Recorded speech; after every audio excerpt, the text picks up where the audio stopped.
Hello, everyone. I'm here with Isiah James, who's running in New York's 9th District in a primary against Yvette Clarke.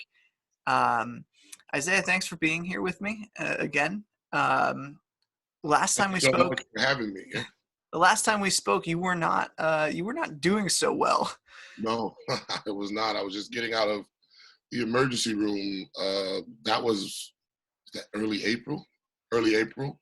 Yeah, Yeah, sometime around early April. I was just getting out of the emergency room because I couldn't breathe and heart rate was going up and blood pressure was going up and all that stuff from coronavirus. And I came home and for about 3 weeks I was knocked on my ass. And then I'm finally feeling better. I can breathe normal, all that stuff. But my voice is still raspy. but you You seem know, a lot better. I when we last talked, I couldn't even talk to you for more than 30 seconds without having to stop and catch my breath because I was winded. So yeah, I'm a lot better. I That hope video, by everyone's the way, taking this seriously. Say that again? video is on YouTube. So for anybody watching this, if Oh, you want to watch I that didn't know video, that. that interview is on YouTube. So Isiah, how is the race going? I've seen there's been some reporting that you are short on campaign funds, but not necessarily on campaign message. And I was hoping that we could talk a little bit about that. Absolutely. The race is going as well as a race can be going in, the current climate. We can't get out there and knock on doors and talk to voters and not the traditional ways that we normally do and hold rallies and stuff like that. So we had to take everything online, digital. We're running ads online on all the social media platforms. If folks are following me, they know that we drop campaign videos twice a week, sometimes 3 times a week, new campaign videos and messages and graphics. And we're just, trying to reach voters doing Zoom meetings and town halls and virtual debates, being hosted by different news organizations. So the message is getting out there. And a lot of folks who believe, traditional politics, so you don't have enough money. Well, one, we've been told that our whole lives that, if you don't have money, you can't make a difference, or you're never going to win. Can you imagine if Harriet Tubman would have said, you know what? Damn it, I don't got enough money. I can't go back. I can't fight and help people. Can you imagine if Martin Luther King Jr. or Mandela, who had never had any money, like, no, you can change the world without having money. That's number one. Number two, the money that my opponents have, look at their receipts. It's $30,000 to a consulting firm. It's $20,000, to a digital firm over here and over there. That's what they're spending their money on because they're running traditional campaigns. Our money is spent on outreach to voters. I can spend, $2,000 of campaign funds and get my message in front of 30, 40,000 New Yorkers who live in my district, as opposed to paying a consulting firm $30,000 and they do this exact same thing. So we're running the race like a grassroots progressive organizer would run the race. They may have money, yeah, but we have people. So Seemed I've heard that line before. right? um, It's been $5,000 on a lawyer for an election lawyer. You have to have an election lawyer because if not, you won't make the ballot. They'll knock you off. But that was our most expensive purchase, was an election lawyer. That cost a lot of money. so you recently had a debate where you had some tense moments with Representative Clarke, and you're looking forward to more debates coming up. That seems to be integral to your strategy of getting out your message. Yes, I wouldn't even call them tense moments. It weren't tense for me. I was telling the truth. If you notice, if anybody goes back and watches the debates, she goes to the refrain of, talking about me, her opponent. I lack experience. I'm inexperienced. Never once did she say I was lying. Never once did she say what I was saying wasn't true. She just goes back to the refrain of she has more experience than me. But it's not tense for me. I'm telling the truth. The truth shall set you free. You know what I mean? If I were lying, she would be more than happy to call me on it. But if you're taking defense contractor money and healthcare money from, major big pharmaceuticals and real estate money and natural gas and fossil fuel money, then your problem is not with me. Your problem shouldn't be with me telling the truth. You should look inside yourself and realize that you're hurting your own community and try to fix that problem. Don't get mad at me for telling the truth. Your critique does not spare does not spare the Democratic Party. No. I was hoping that you could get into that a little bit, and we could talk sort of about what you see as the biggest problems in Washington and why you are the man to fix it. The Or biggest problem in Washington right now is money in politics. That is the absolute biggest problem in Washington. And folks are like, well, what does it matter if a candidate takes money from X or Y or Z? So let me break it down for folks. My opponent, Yvette Clarke, says she has one of the most liberal progressive voting records in Congress. And that sounds good. But why do you think these bills never get passed? Why do you think they die in the House or they die in the Senate? It's because when the bills, once they leave the floor and they go to committee, background, I have a public policy and political science degrees. But once they leave the floor and go to committee, all those lobbyists are in the ear of those people who hold those committee ships. And those bills get watered down, they get knocked down, they die in back rooms and back chambers because the lobbyists have influence. A lobbyist can't get in the door if somebody like me with integrity is like, listen, you're not even getting in the front door to try to talk to me about watering a bill down that would hurt my community. But when a lobbyist donated $50,000 in the last 5 elections to your campaign, now they have influence over you. Anybody watching this thing on a device, on a computer, a laptop, iPad, they had to pay for it. When they walked in the store or they went online and they put it in the shopping cart, they paid money. They expected that device to come to them in the mail or leave the store with them. These people aren't donating thousands of dollars to Democrats and Republicans because they like the Republicans and Democrats. No, they're buying influence. And this is something, this is third grade arithmetic. 1 for 1, 2 for 2. This is not some novel concept. And if we want to criticize Republicans for all the BS that they do, and they do tons of it, we must criticize our side too, because we have to divorce money from our politics on both sides, or we're going to stay in the situation that we're in and get worse. Because we can see over the last 30, 40, 50, 60 years, things have gotten worse, not better. And when disastrous Citizens United was upheld by the Supreme Court, look at all the dark money that flows in. Look at and what have we had to show for it as a country since then? We've had crazy amounts of increase in defense spending, crazy tax breaks for corporations. People aren't getting anything. Students aren't getting anything. Disabled veterans aren't getting anything. The homeless population isn't getting anything. The LGBTQ community isn't getting anything, but the rich are getting richer. So that old idiom is true. So we're seeing that a lot today. Billionaires making money hand over fist on this crisis. And the aid that everyday Americans are getting is heavily Meanstested. There doesn't seem to be a lot of will in DC. Now, obviously, it's an election year, so that's probably got both parties a little spooked about acting. The time to do what's right is always now. I don't give a damn if it's an election year, if it's Christmas, if it's a leap year. People are hurting. Can you imagine me? I'm a former soldier. Can you imagine if I was like, it's not the right time to go on patrol. It's not the right time to stand guard. It's not the right time. What? My squad would be like, if you don't get your ass up, you got to do it now.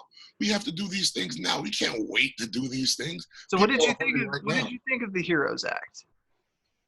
It's a damn joke. First, okay, there are 11 million undocumented folks in this country, right? Who contribute to our economy, who are in our schools, who are those essential workers right now. Guess what? Who do you think's in the meat processing plant? Who do you think's picking your food in the field? Who do you think's cleaning up the hospitals if you have to go? Who do you think's helping to clean up all these things around here? Does it address those people? Another $1,200 check? What the hell is that gonna do? Me and you live in New York City. $1,200 don't cover anything in New York City. $1,200. First of all, I haven't even gotten my first check. Still haven't gotten that at all. That doesn't even cover my rent. We need to go further and way further than this, than what we're going now. We saw when the crisis first hit, Congress injected trillions of dollars into the stock market. Imagine if they said, you know what? These Fortune 500 companies who had profits the quarter before, billions of dollars, they're fine. So we know they don't pay their damn workers. So where's your billions of dollars of profit going? They're hoarding it. They're sitting on it. It was just released. Buying back stocks. It was just released like 2 days ago that all these companies are buying up so much stock right now. They're buying it back. They're buying it back. They don't give a damn about workers. So we should have said right then and there, if I was in Congress, I'd be like, I am not voting for any bill that gives any money to a Fortune 500 corporation. Not one. I don't care if I'm the single person holding up the bill.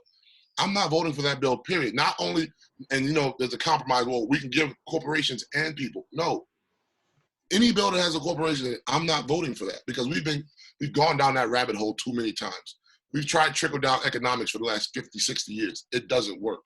We can be doing so much more for people. Imagine if we injected $2 trillion into the people's pockets. We told them right now, listen, we know you're hurting. We know we're in a crisis. $2,000 a month is coming to every single one of you until we weather this storm, until we get out of this crisis. Can you imagine what that would have done for people? Oh no, but we give you a $1,200 payment and tell you, you know what, go kick rocks and fend for yourself. Do you That's think? it. No. Do you think that, I mean, if you were elected, would you, if Nancy Pelosi wins her seat back, and I don't want to discount Shahid Buttar, who is, I know Shahid. yeah, Shahid is he's the real amazing. deal. He's a smart, progressive, lifelong activist. But if Pelosi wins her seat back, it seems pretty clear that she'll run again for speaker. If you win, No, I will not support her for speaker. I can already answer your question. Hell no. Why? Won't support. Why? Because she's part of the same old system that I'm talking about. You know what I mean? Einstein said doing the same thing over and expecting different results is insanity. Putting the same rich corporate Democrats back in charge of our party and expecting that we're going to finally get Medicare for all and single payer, that we're finally going to get student loans, totally canceled, that we're finally going to get free college, that we're finally going to get, the Green New Deal passed. That's insanity. If you expect that, putting the same corporate people who have these corporate interests back in power. No, I can say it right now, I wouldn't vote for her. Not at all. You can hold me to it. If I win and ever break a promise or lie, and I'm called on it, then I'll never run again, because I have integrity, and it really means that much to me.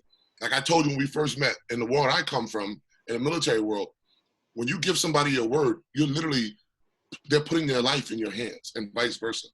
If I tell you, hey, go to sleep, I got this guard shift. If I go to sleep and we get attacked and that person dies, it's on me, and vice versa. I have to be able to trust somebody with my life. And if I win, my constituents are trusting me with their lives to do what is right by them. So if I don't break promises. I tell it like it is, and I tell the truth. No, I would never vote for her, ever, in a million years. So you think that the progressive, obviously you would say that the progressive wing of the party needs to put up a challenger. Yes. But what if they don't? What if they don't? Democracy cannot exist in a vacuum. Think about this, right? Each congressional representative, each congressional district has 750,000 people. 750,000 is the average of each congressional district in this country. The audacity to say that only 1 or 2 people should run. The audacity to say that the person who's been sitting there for 20 years, they're the only person that has, the knowledge and skill and the answers to the problems that we face. That's not democracy. If this was back in the 1600s, that would be the court. That would be the court of the king. Those would be the lords and the dukes and the duchesses. And we'd be the plebeians and the peasants walking around asking, please, sir, can I have some more? Hell no. Get out of here with that. No, of course not. Dude, we need the more people, the better. There are 5 people in this race. I don't care if there was 150 people in this race. There should be. If you believe your ideas are the best, if you believe you have the heart, the drive, the determination, and the skill to win the people's vote, then get out there and take your message to the people. But I'll never say that there should be less people running. There should always be more people running. So that's an interesting point that you bring up, that there are 5 people in your race. One of those individuals is running on Medicare for all and housing for all, which I know are 2 things that are very important to you. Yes. And you even have a former Republican running in your race. Yes. Are you worried about splitting the vote with Adam Bunkadeko, who is the other person running on Medicare for all? And no, I am not, because I'm the only progressive in this race.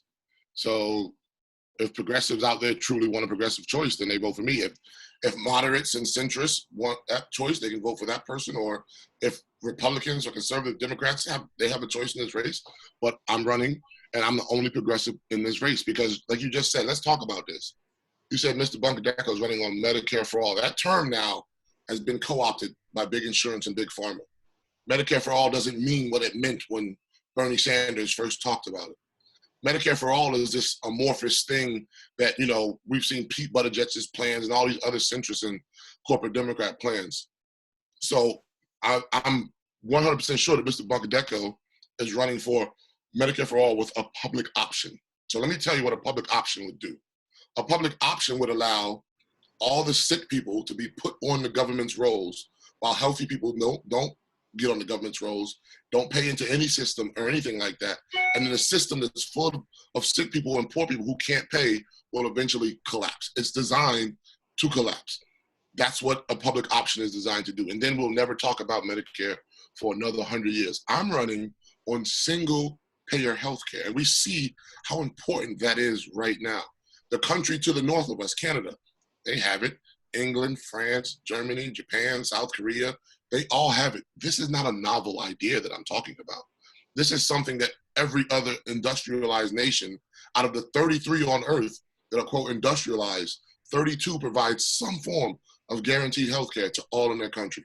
The only one that doesn't is the one that you and I are sitting in now. And it happens to be the richest nation on earth with the highest level of income inequality. So you're in it to election day. Yep, I'm in it till election day and after election day. And the fight doesn't stop. The fight never stops. You know what I mean? Guess what? At 1700, at 5 o'clock, when you know the markets close, they have after-hour trading. You know what I mean? Corporations don't stop at 5 o'clock. They're still deciding which neighborhoods to carve up.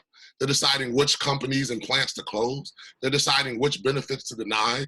They're deciding which unions to kill. They don't stop at 5 o'clock. I can't stop. I can't stop at 5 o'clock and be like, all right, I wash my hands. No, the struggle is real and the struggle continues. It's 24/7, 365. So how do you occupy the left lane against somebody who has on their website Medicare for all and a housing guarantee? How do you dominate the left lane against somebody like that when your campaign does not have the resources that individual's campaign has? Look, that's a two-part question. I'll answer both parts. One, we occupy that left lane by telling the truth and exposing the truth. We've had a series of debates, and we're going to have more debates as this campaign goes on. It's easy for somebody to just type something up on a website.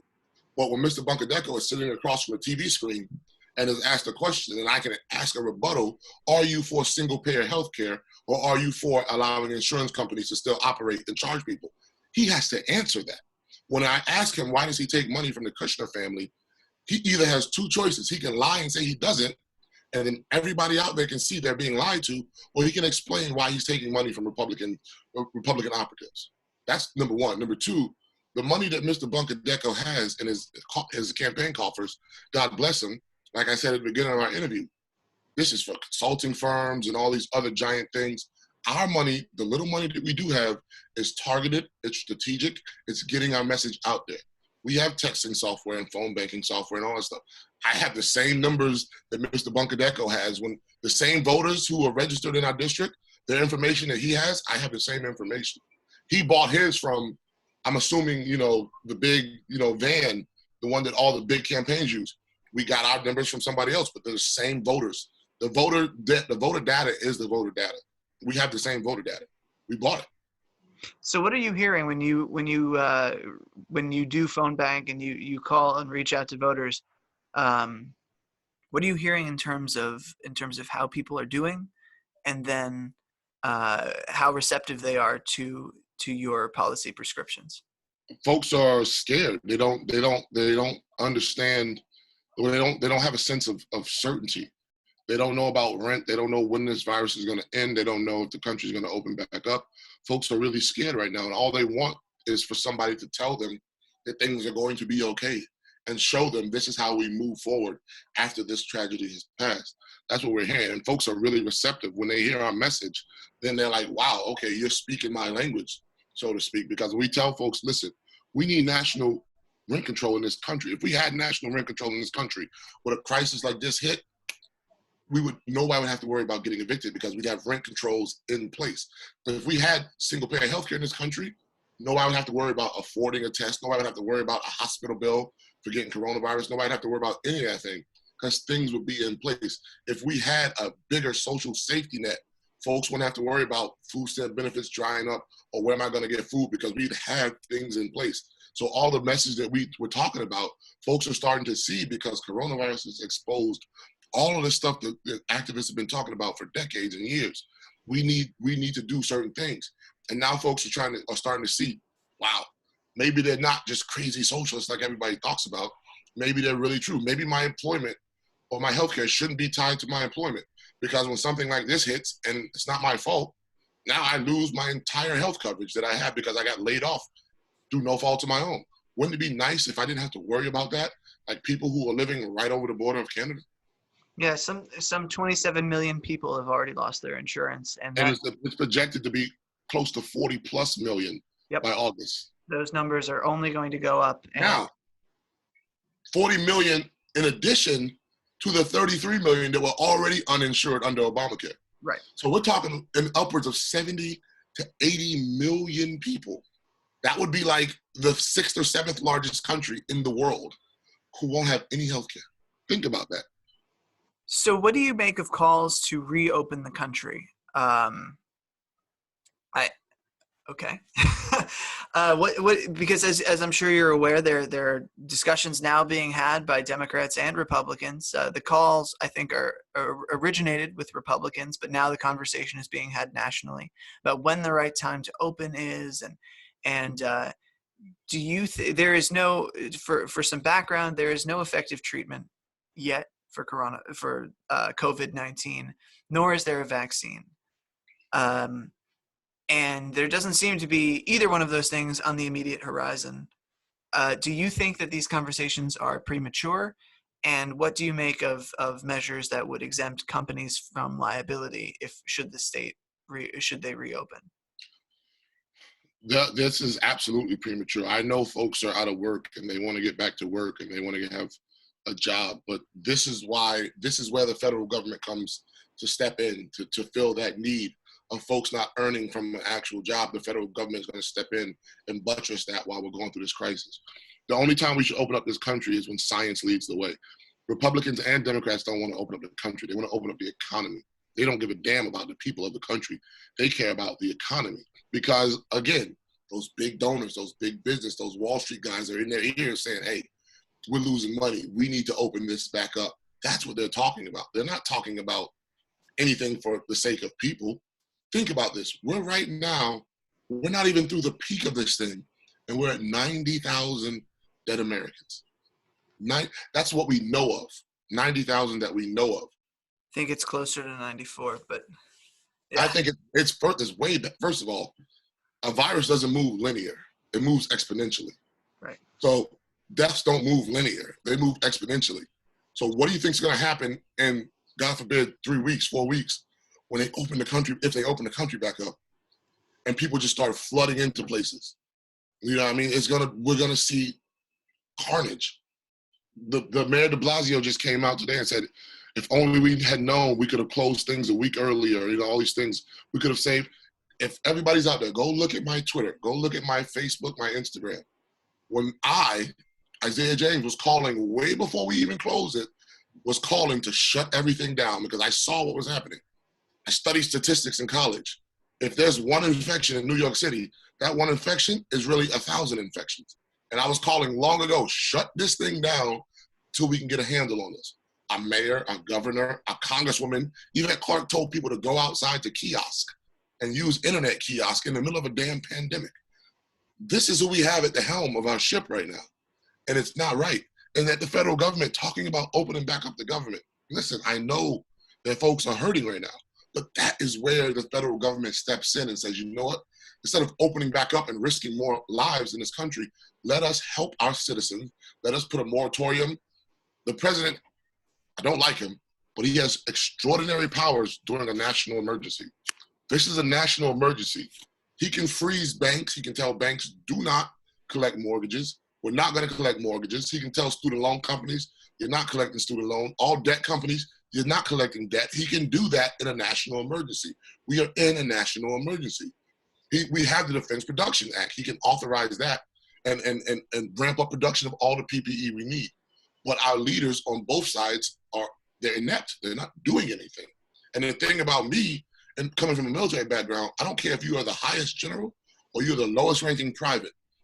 Everybody is expected to lead. If the person in front of you goes down, it's the next person up. You know the job of the person in front of you, and you teach your job to the person who's under you.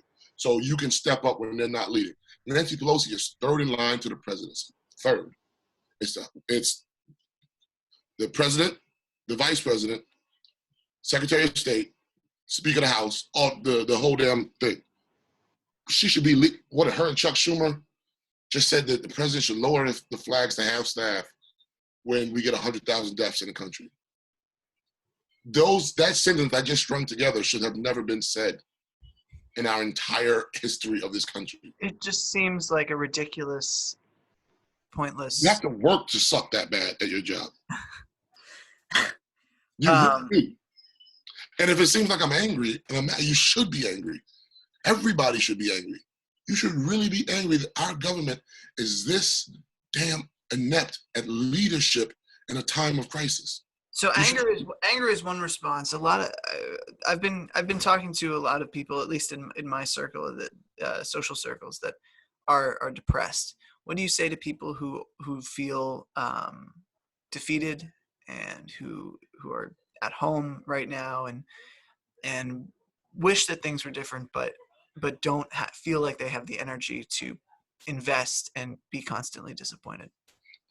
And this is coming from somebody, like I said, I've been to combat 3 times. I've seen my friends, vaporize right in front of me, getting hit by an IED. It brings you down. I get that. But as long as you have something beating in here, and as long as you have drive and fire in here, it's okay to be depressed. It's okay to feel sullen and down, and it's okay to feel that way. But you don't have to stay that way. Understand that this fight is not over. This fight is nowhere near over. I'm a black man in America. Imagine what my ancestors went through. If they can make it through that, I can make it through this. Imagine what your great-grandparents, if they lived here during the 30s and 40s and 50s and the Depression in the 20s, they made it through that. We're gonna make it through this. It's okay to feel that way, but know that you are part of the change engine, that you are an instrument of change. And just because you feel down doesn't mean you have to stay down. There's things you can do. We all have technology. That's one of the good things. It bridges these gaps. You can get out there and talk to your social circle. There might be 10 people you know. I'm sure you know 10 people if you're out there. All of us know 10 people. And those 10 people know 10 people, and those 10 people know 10 people, and so on and so forth. And that's how we still reverberate our message. That's how we come together as a collective. And that's how we keep fighting. So again, it's okay to feel down and depressed. Hell, I feel down and depressed sometimes. But I have to realize that, I'm fighting for a bigger cause. And that bigger cause is like Bernie Sanders said, are you going to fight? Are you willing to fight for someone you don't know? Are you willing to look outside of yourself and say, you know what? I know I'm going through things, but as bad as I have it, one of my fellow countrymen and women has it worse than me. I'm willing, with all my problems, to fight for them too. Isaiah, thank you very much for taking the time and speaking with me today. No, thank you so much for having me, man. I mean, I know you're a busy person, and you have all these irons in the fire and all that stuff. So, I mean, we're all just trying to get through this thing. I mean, you're the one running a campaign. I'm not running. I have a campaign manager. I mean, that's the thing. People think we have no time. I have the communications director, an events coordinator, a volunteer director, a campaign manager, a digital director, a social media director. I have all these things. So, but folks, how do you think how do people think all this stuff gets crafted? The graphics and the videos and all. I'm not sitting here doing this. I don't have the talent to do that stuff. I have a team of people behind me. What I meant was your schedule is probably busier than mine. It's yesterday I did like 4 or 5 interviews. Literally, New York One, United Auto Workers. I did a ton of interviews yesterday. You still have time for little old May. No, it's not little old you. I mean, you're the guy who posted a video of me outside of Chuck Schumer's apartment back in, was that December? That is true. Yeah. That is true, yeah. And that video exposed BSA protest. Yeah. exposed a lot of people to me who probably didn't know who the hell I was. So for that, I'm forever grateful. I didn't know who the hell you were. But when you're like the veteran and I wrote you on Twitter, I'm like, the guy who's speaking is me. You're like, oh, hey. Wow. Yep. That's like, yeah. that's how this started. Yeah. So I hope we can do this again. Absolutely. Best of luck to you, and I hope to interview more people in your race, and it's very telling when people won't sit down and talk to a reporter. I'll talk. Well, it's not on them. it's on me. But yes. So thank you very much. I hope we do this again soon. All right. Thanks, man.